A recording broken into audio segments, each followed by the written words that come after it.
मौक्तिकशोभिनासम् आकर्णदीर्घनयनं मणिकुण्डलाढ्यं मन्दस्मितं मृगमदोज्ज्वलपालदेशम्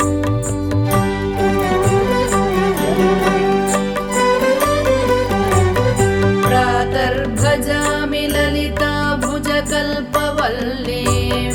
रत्नाङ्गुलीयलसदङ्गुलिपल्लवाढ्यां माणिक्यहेमवलयाङ्गदशोभमानां पुण्ड्रेक्षु चापकुसुमेषु शृणीर्दधानाम्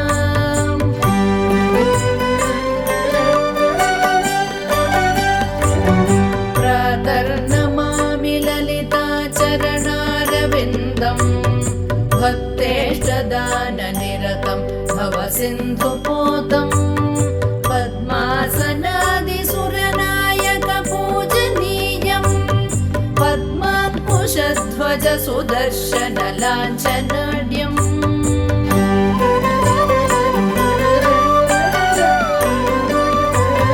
प्रातस्तुवे परशिवां ललितां भवानीं त्रय्यन्तवेद्यविभवां करुणानवद्यां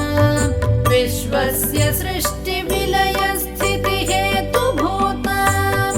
विश्वेश्वरीं निगमवाङ्मनसादिदूराम्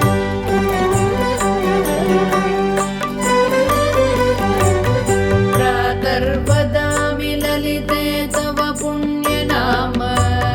कामेश्वरीति कमलेति महेश्वरीति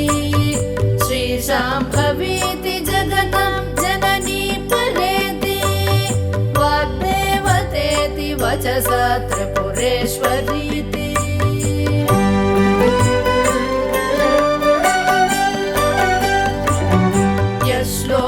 यश्लोकपञ्चकमिदं ललिताम्बिकायाः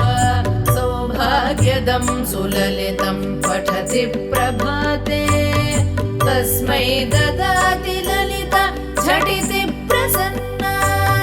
विद्यां श्रियं विमलसौख्यमनन्तकीर्तिम्